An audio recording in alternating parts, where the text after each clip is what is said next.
আমি বেশ কিছু সত্যিকারের জ্ঞানী মানুষকে চিনি। এটা আমার সৌভাগ্য অবশ্যই। তবে একটা ব্যাপারে সবার ক্ষেত্রে খুব কমন, তারা আসলেই জ্ঞানী, তারা আসলেই তাদের বিষয়ে খুব ভালো জানেন এবং তাদের সবার এক জায়গাতে মিল আছে। সেটা হচ্ছে তারা কেউ কোনো কিছু নিয়ে কথা বলতে চান না, কারণ তারা ওই জিনিসটা ফিল করছেন, যেটা আমিও ফিল করি। আমি লাইফের অনেক স্টেপে এটা ফিল করছি যে আমরা সবাই জনস আমরা কিচ্ছু জানি না। খুবই ট্রু। মানে যে কোনো বিষয় নিয়ে আমি যত জানার চেষ্টা করি, এটা একটা একটা লার্নিং কার্ভ আছে। এটা আসলে শুধু আমার ব্যক্তিগত অভিজ্ঞতা দেখে না, আমি দেখছি এটা প্রায় সবার ক্ষেত্রে হয়। সেটা হচ্ছে যে আপনি একটা বিষয় নিয়ে জানার চেষ্টা করতেছেন এবং প্রথমে আপনার মনে হবে আপনি কিচ্ছু জানেন না। তারপরে ঠিক কিছুদিন যখন আপনি এটার পিছনে লেগে থাকবেন, কিছুটা দক্ষতা অর্জন করবেন, তখন মনে করবেন যে আপনার চেয়ে শ্রেষ্ঠ আর কেউ নাই এই ফিল্ডে। তারপর আপনি বুঝতে পারবেন যে আপনি আসলে কিছু জানেন না। এটা খুবই ট্রু। আমি নিজেটা অনেকবার ফিল করছি, যে কারণে আমি সত্যিকারের জ্ঞানী যাদেরকে চিনি তারা এই জিনিসটা ফিল করেন, আমি বুঝি। যে কারণে কি হয়, যে প্রবলেমটা কি আসলে, এটা কিন্তু আমাদের একটা ফিলিংস, এটা আমাদের একটা পার্সপেক্টিভ। এখানে ক্রিটিক্যাল থিঙ্কিংয়ের ব্যাপার আছে। যারা প্রচণ্ড জ্ঞানী লোক, কিন্তু তারা এই জায়গাটা মিস করেছেন বলে আমার মনে হয়, যে এটা আপনার পার্সপেক্টিভ, এটা কিন্তু আসলে কোনো অ্যাকচুয়াল রিয়েলিটি না। এটা কিন্তু আসলে ওই যে থাকে না যে রিলেটিভিটি আর আসল আপাত বাস্তবতা আর প্রকৃত বাস্তবতা টাইপের কিছু আলোচনা আছে, আপনারা জানেন অনেকেই। কিন্তু এই জায়গাতে যদি এসে আমরা এই জিনিসটা এভাবে দেখার চেষ্টা করি যে ঠিক আছে, এটা আমাদের একটা ফিলিংস। যে ধরা যাক যে আমি আজকে কি করতেছি, সামুদ্রিক প্রাণীদেরকে নিয়ে গবেষণা করার চেষ্টা করতেছি। তো সামুদ্রিক প্রাণী নিয়ে কিছুদিন পর হয়তো মনে হলো যে আমি অনেক জানি, তারপরে মনে হলো যে আমি কিছু জানি না। এটা কিন্তু পুরোপুরি একটা ইগোসেন্ট্রিক ফিলিংস। তো এটার সমস্যাটা কি?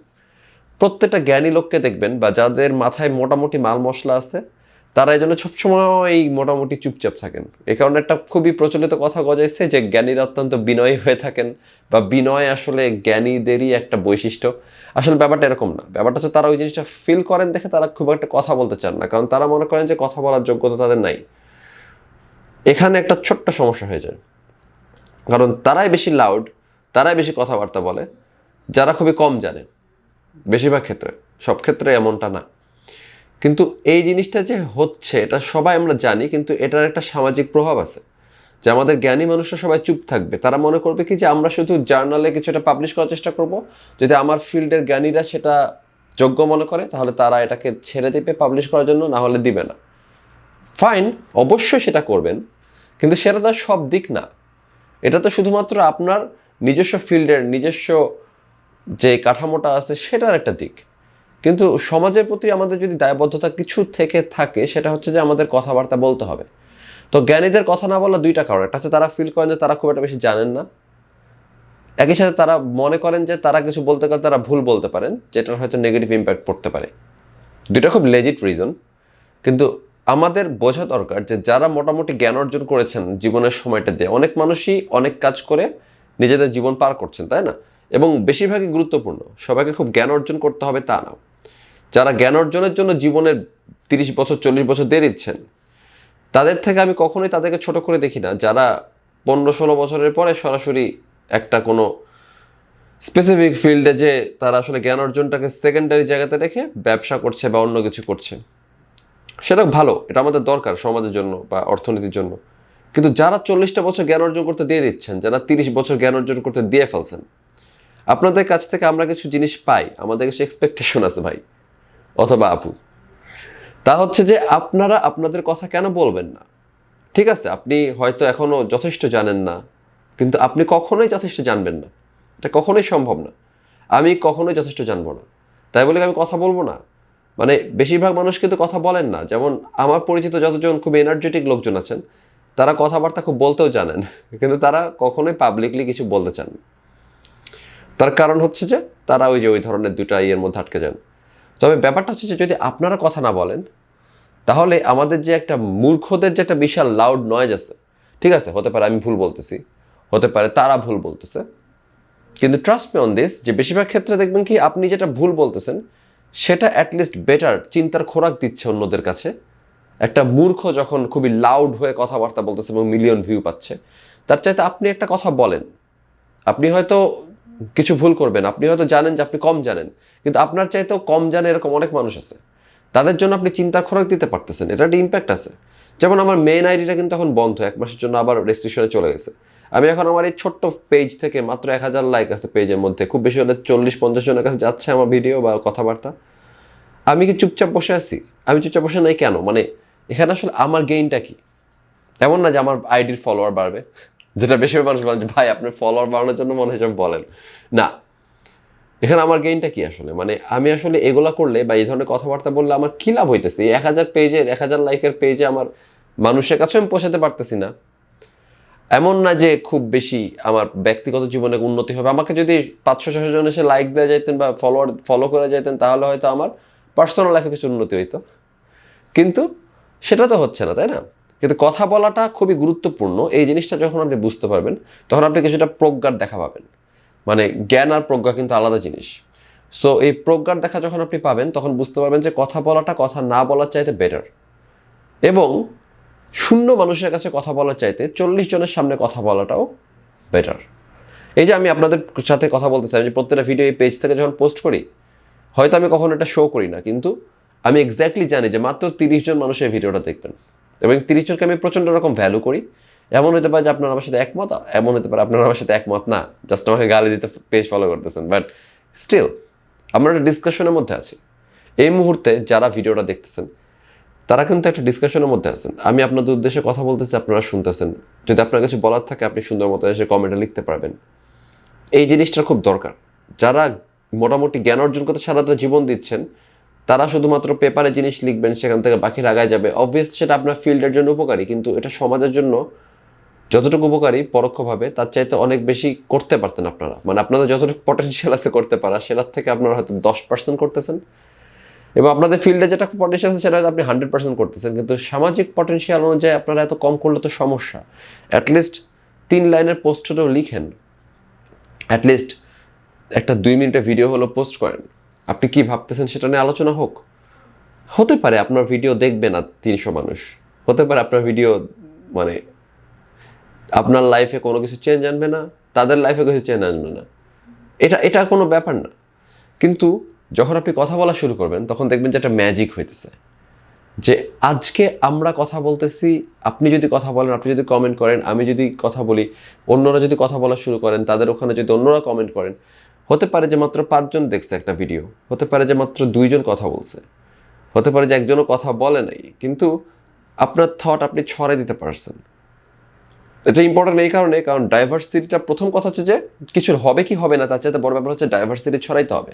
শুধু বেকুবের দল কথা বলে যাবে এবং জ্ঞানীরা জানেন যে তারা কম জানে তাই চুপ করে থাকবেন, এটা কিন্তু সমাজের জন্য ক্ষতিকর। কারণ তখন প্রত্যেকটা মানুষই দেখা যাচ্ছে যে কথা বলতেছে এবং শুনতেছে শুধুমাত্র বেকুবদের কথাবার্তা, যেখানে তারা একটা জিনিসও ঠিক মতন ডাইসেক্ট করতে পারে না, কিন্তু তারা অনেক কিছু বলে যাচ্ছে, যেটা তাদের বলা উচিত। কারণ আমি মনে করি যে তাদেরও কথা বলাটা জরুরি। আমি কখনো আশা করি না যে কথা বলবেন অন্যরা, কারণ তাহলে আমরা রিয়েল পিকচার দেখতে পারবো না যে আসলে এক্স্যাক্টলি কোন জায়গাতে আমরা আছি। তো ডায়াগনোসিস যদি করতে চান সমাজের সমস্যার, তাহলে আপনার সবার কথা শুনতে হবে এবং সবাইকে কথা বলতে হবে। সবাইকে যদি কথা বলতে দেওয়া যাইতো, সবাইকে যদি কথা বলতে উৎসাহিত করা যাইতো, তাহলে যেটা হয়তো যে যদি আপনার কথা টু দ্য পয়েন্ট থাকে অথবা উল্টাটা হয়, তারপর অ্যাটলিস্ট আপনি জানবেন যে মানুষ আপনার কথা যতটুকু শুনছে, 1 জন হোক 2 জন হোক, তারা সেটা নিয়ে ডিসকাস করবে কোনো একটা সময়। এটা খুবই অন্যভাবে কাজ করে। মানুষ মনে করে যে আমি এখানে শেখ মুজিবের মতন একটা ভাষণ দিব, বঙ্গবন্ধুর এক ভাষণে দেশ স্বাধীন হয়ে যাবে। এটা আসলে উদ্দেশ্য না। এক ভাষণে দেশ স্বাধীন করা এখানে উদ্দেশ্য না। এখানে উদ্দেশ্য হচ্ছে যে আমি একটা কথা বলছি, আপনি এটা শুনছেন, আপনি স্ক্রল করে চলে গেছেন, আপনি একটা লাইকও করেন নাই, আপনি একটা কমেন্টও দেন নাই, দ্যাটস ফাইন। আপনি কিছুই বলেন নাই আজকে, কালকেও আপনি এটা কিচ্ছু বলেন নাই, পরশুও বলেন নাই, তারপরের দিনও বলেন নাই, হয়তো 100 দিন পরে বা 5 বছর পরে এই রিলেটেড কিছু একটা আপনার সামনে ঘটতেছে, তখন আপনি একটা কথা বলতেছেন যেটা আপনার খুবই সুচিন্তিত রূপ। এমন না আমার সাথে একমত হইতে হবে, দরকার নেই। কিন্তু আপনি যখন ওই বিষয়টা সামনে আবার আসছে, তখন আপনি কথা বলতে যাচ্ছেন যখন, তখন আপনার মধ্যে অলরেডি একটা থট প্রসেস হয়ে গেছে, আপনি সেটা অনুযায়ী কথা বলতেছেন, সুচিন্তিত একটা মন্তব্য দিচ্ছেন। কারণ আপনি এটা নিয়ে চিন্তা করার একটা সুযোগ পেয়েছিলেন, 10 সেকেন্ডের সুযোগ। কারণ আপনি হয়তো আমাকে 30 সেকেন্ড শুনে স্ক্রল করে চলে গেছেন, পুরো ভিডিও দেখেন নাই। কিন্তু তারপরে স্ক্রল করতে করতে আপনি 10 সেকেন্ড অথবা 5 সেকেন্ড অথবা আরও কম সময় আপনার নিউরনগুলোর মধ্যে এটা নিয়ে একটা চিন্তাভাবনা হয়ে গেছে। খুব সচেতনভাবে হয় নাই, কিন্তু হয়েছে। এই ইম্প্যাক্টটা পরে যেয়ে পড়ে। কিভাবে পড়ে সেটা যদি দেখতে চান, তাহলে আমি যেটা খেয়াল করছি গত 5-6 বছরের সোশ্যাল মিডিয়ার থ্রুতে এত মানুষের এত থটস চেঞ্জ হয়েছে, যেটা কিন্তু আসলে মিলিয়ন ভিউ দিয়ে কাউন্ট করা যাচ্ছে না, যেটা কিন্তু 5 লাখ ফলোয়ার, 6 লাখ ফলোয়ার নাকি 10 লাখ ফলোয়ার এগুলোতে কাউন্ট করা যাচ্ছে না। মানুষের ইনার থট প্রসেস এগুলো যেভাবে চেঞ্জ হচ্ছে, যেটা একেবারে মিরাকলের মতন। আমি এটা পুরোপুরি চোখের সামনে দেখতে পাইছি, অনেকে হয়তো মিস করছেন, কিন্তু খেয়াল করলে দেখবেন যে জাস্ট 6-7 বছর আগে কয়টা মানুষ হচ্ছে দেখছেন যে মোটামুটি একটা ফ্রি থিঙ্কার লেভেলে চলে গেছে। কিন্তু এখন আমি যতটা দেখি যে আমাদের জুনিয়র্স, সিনিয়র্স, যাদেরকে আমি 3 বছর আগে দেখতাম যে চরমভাবে কনজারভেটিভ ছিল, তারা এত সুন্দর চিন্তা করতেছে, এত সুন্দর কথাবার্তা লিখতেছে। ইভেন আমি যেটা বলা শুরু করছিলাম যে পজিটিভ কমেন্ট সোসাইটিতে আর দরকার নাই, মানে আমি ওখানে খুব একটা অ্যাক্টিভ না কিন্তু এখন, কারণ আমাদের আর লাগে না, আমি কিছু বলি না এখন আর। কিন্তু দেখি যে মানুষজন ঠিকই যেসব জায়গাতে খুবই নোংরা চিন্তা অথবা ক্ষতিকর চিন্তা অথবা বিপজ্জনক চিন্তা দেখা যাচ্ছে বিভিন্ন জায়গাতে, সেখানে সাধারণ মানুষ যে প্রোটেস্ট করতেছে, বাকিদের নিজেদের মতামত শেয়ার করতেছে, এটার চাইতে সুন্দর জিনিস আমি আর দেখি নাই। এটা কোত্থেকে আসছে? কারণ সবাই কথা বলা শুরু করছিল একটু আধটু করে। কথা বলার জন্য বেশি বেশি ইনসিডেন্স হয়েছে, যেটা আমাদের জন্য খুবই দুঃখজনক। বেশিরভাগ ইনসিডেন্সই খুব একটা সুখকর, মানে কোনো ঘটনা ছিল না। কিন্তু মোট কথা হচ্ছে যে কোনোভাবে যখন মানুষ কথা বলা শুরু করছে, তখন সেটা এই জায়গাতে আসছে যে সামনে একটা সিচুয়েশন আসলে তারা অবচেতনে যে চিন্তা করছিল 2 বছর আগে, সেটা অনুযায়ী তারা একটা কমেন্ট করতেছে।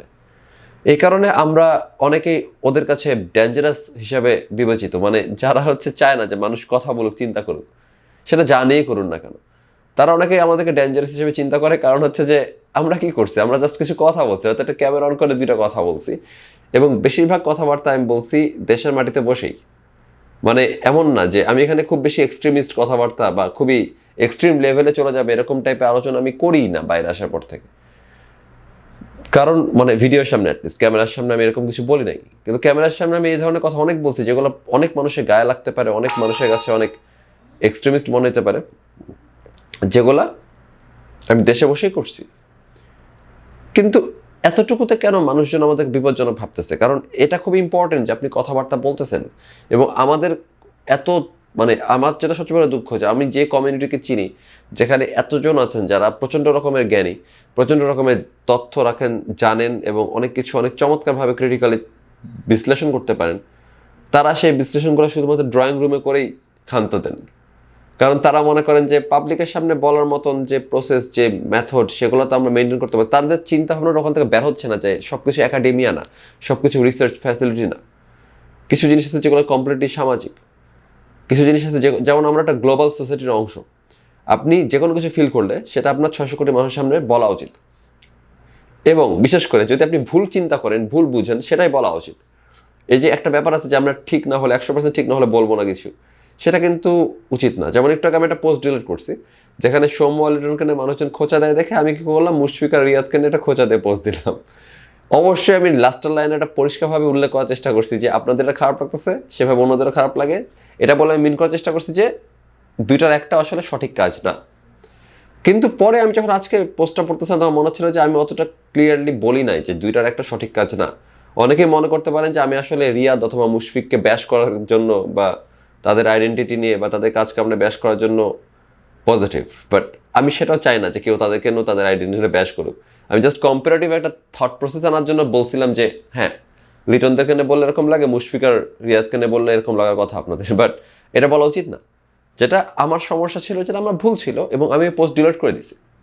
সো একটা কিছু যদি আপনার মাথায় আসে আপনি বলতে চান, সেটাকে একটা প্রাইমারি স্ক্রিনিংয়ের পর আপনি সেটা ছেড়ে দিতে পারেন। এমন না যে সব কিছুই যেটা মাথায় আপনি বলে দিতে হবে, আপনি একটা প্রাইমারি স্ক্রিনিং করতে পারেন। কিন্তু এত ডিপ স্ক্রিনিংয়ে তো যাওয়ার দরকার নেই যে এটার কি প্রত্যেকটা তথ্য আমার কাছে আছে, প্রত্যেকটা রেফারেন্স আমি দিতে পারবো। আপনার তো রেফারেন্স দেওয়ার দরকার নেই।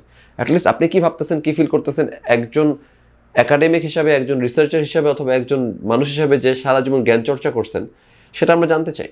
সেটা সঠিক হবে সেটা আমরা আশা করতেছি না। আপনার এই ভিডিও নিয়ে, আপনার এই পোস্ট নিয়ে সবচেয়ে মজার ব্যাপার হচ্ছে এটা, আপনি যারা প্রচণ্ড রকমের জ্ঞানী এবং যারা নিজেদের ফিল্ডে খুবই ভালো করতেছেন, তাদেরকে কিন্তু আমরা এই আশায় পোস্ট লিখতে বলতেছি না বা কথা বলতে বলতেছি না যে আপনার কথাকে আমরা ইউটিলাইজ করতে পারবো। এটার কোনো ভ্যালিডিটি নাই, তাই না? আপনি যখন চিন্তা করতেছেন যে আমি এখানে একটা কথা বলবো, যেমন আমি যদি বলি 80% মানুষ কিন্তু আসলে আমাদের লোকজন খুবই এক্সট্রিমিস্ট দিকে চলে গেছে, আপনি এসে বলতে পারেন কি ব্রো আপনি 80% কেন বললেন, আপনার কাছে তথ্য কই? এগুলো রেশনাল ডিসকাশনে যেটা হয় যে আপনি একটা নাম্বার বলে দিতে পারেন, আপনি পার্সেন্টেজ বলতে পারবেন যে এই 70% লোক কিন্তু খারাপ বাংলাদেশের, এটা বলে ফেললেন মনে করেন, বাকিরা এসে বললো আপনার কাছে তথ্য কই? আপনার রেফারেন্স দেওয়ার দরকার নেই, কারণ এটা আসলে স্ট্যাটিস্টিক্যাল অ্যানালাইসিস না। রেশনাল ডিসকাশন মনে হচ্ছে যে আপনাকে আমি একটা পিকচার আপনার মাথায় ক্রিয়েট করার চেষ্টা করতেছি যে মেজরিটি এই কাজ করতেছে, তাতে আমি নাম্বার বলতে পারি, কিন্তু সেই নাম্বারে কোনো ভ্যালিডিটি নেই। এবং সবচেয়ে বড় ব্যাপারটা হচ্ছে যে যদি আমি যতক্ষণ পর্যন্ত কোনো রেফারেন্স না দিয়ে কোনো নাম্বার বলতেছি ততক্ষণ মধ্যে আমার কথা ভ্যালিডিটি এমনিতেই নাই। এখন একজন পিএইচডি যে সে যদি বলেন যে বাংলাদেশে বর্তমানে যে সাম্প্রদায়িক সমস্যা সেটা না আমার চিন্তা এরকম, এটা বলার অর্থ হচ্ছে তিনি তার মতামত দিচ্ছেন। আপনার ভিডিওকে আমরা কোনো কাজে লাগাতে পারবো? আপনার ভিডিওকে কোনো ধরনের গবেষণাতে আমরা পোস্ট করতে পারবো বা রেফার করতে পারবো? পারবো না, আপনিও জানেন সেটা। সো আপনার এই কথার কোনো ধরনের গবেষণা ভিত্তিক মূল্য নাই, যে কারণে অনেকে এই সময়টা দিতে চান না। বলেন কি যে আমি কেন আধা ঘন্টা দিব? কারণ এটা আমাদের সমাজের প্রতি দায়বদ্ধতা। আপনি কি চিন্তা করতেছেন, কি আপনি ভাবতেছেন, সেটা যদি আপনি শেয়ার করতে পারেন, যেটা ভুল হইতেই পারে, কোনো প্রবলেম নেই, কারণ আপনার এটা কিন্তু ব্যবহারের অযোগ্য।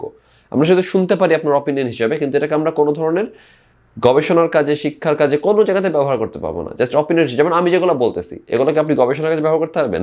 এগুলো জাস্ট আমার অপিনিয়ন, আপনি শুনতেছেন, এটার কোনো ভ্যালিডিটি নাই। যেমন আপনার কথার কোনো ভ্যালিডিটি নেই যতক্ষণ না আপনি ওটাকে একটা ওই ধরনের এনভায়রনমেন্টে কাজ করতেছেন। সো এখানে আসলে ভয় পাওয়ার কি আছে? কিন্তু যদি আপনি কিছু বলতে শুরু করেন, আপনি যদি আপনার থটটা প্রকাশ করতে শুরু করেন, তাহলে বাকিরা আমরা কিছু শিখতে পারবো, আমাদের থট এক্সচেঞ্জে হবে, যে কারণে আমাদের চিন্তার ক্ষমতা বাড়বে। এটা কিন্তু এখন দরকার। এটা আমি কখনো কারোর কাছে পাই নাই। সবাই খুব চুপ থাকতে পছন্দ করে। যারা একটু পড়াশোনা করছে তারা সবাই চুপ হয়ে যায়।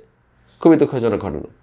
এবং শিক্ষিত সমাজের মধ্যে বা যারা খুবই চেষ্টা করতেছে জ্ঞান অর্জন করার বা নিজেদেরকে আপগ্রেড করার জ্ঞানের দিক থেকে, চিন্তার দিক থেকে, তারা যদি কথা না বলেন তাহলে আপনাদের জন্য খুবই ভালো। আপনারা খুবই ভিতর থেকে ফিল করতে পারবেন যে আমি কোনো ভুল কথা বলি নাই। কিন্তু আমি চাই যে আপনারা ভুল কথা বলেন, পরের ভিডিওতে আবার বলেন যে আমি ভুল কথা বলছিলাম, পরের পোস্টে আবার লেখেন যে আমি ভুল বলছিলাম, সমস্যা নাই তো। কিন্তু অ্যাটলিস্ট সেটার মাধ্যমে আপনাদের মতো সুযোগ যারা পাচ্ছে না, আপনারা হয়তো 1% পুরো পপুলেশনের মধ্যে, বাকি 99%-এর এই ক্ষমতাটা নাই, এই অবস্থাটা নাই যেখানে তারা যাইতে পারবে আপনাদের জায়গাতে। সো তাদেরকে কেন আপনাদের চিন্তাভাবনা, আপনাদের থট প্রসেসটা তাদের কাছে কেন শেয়ার করতেছেন না? এটাতে কিন্তু তারা অনেক কিছু শিখতে পারবে এবং তারাও আপনাদের হয়তো কিছু শেখাতে পারবে। এটা আপনারা হয়তো এখন ভাবতেছেন যে আমাকে আমার চাইতে বেশি শেখাবে কে, বাট অন্যান্য অ্যাসপেক্টে তারাও আমাকে অনেক কিছু শেখায়। সো ক্ষতির তো কিছু নাই। যারা এখন এই ভিডিওটা দেখছেন এবং যাদের মধ্যে আসলেই সারা জীবন জ্ঞান চর্চায় দিয়ে ফেলা লোকজন আছেন, তারা প্লিজ পোস্ট লেখেন 2 লাইনের একটা, 1 মিনিটের ভিডিও দেন, একটা ফটো শেয়ার করেন যেখানে আসলে আপনার ফিলিংসটা আপনি বলতেছেন এবং আপনার ডিপার থিঙ্কিংগুলো আপনি বলতেছেন। মানে এমন না যে জাস্ট খাইতে গেছিলাম তারপরে জাস্ট একটা গ্লাসের ছবি। ওটার চাইতে বেশি কিছু আমরা করতে পারি, তাই না? আমরা আমাদের থট শেয়ার করতে পারি, যেগুলো আপনি শেয়ার করতে চান না, যেগুলোকে আসলে আপনি খুবই সচেতনভাবে সরায় রাখেন, সোশ্যাল মিডিয়াতে আনবেন না, শুধুমাত্র ড্রয়িং রুমের আড্ডায় বলবেন, ক্লোজ ফ্রেন্ডের সামনে বলবেন। কিন্তু আপনার এই কথাগুলো যদি সমাজের সামনে বলতে পারেন তাহলে সবার খুব উপকার হয়। সবাই ভালো থাকবেন। আজকের মতন বিদায়।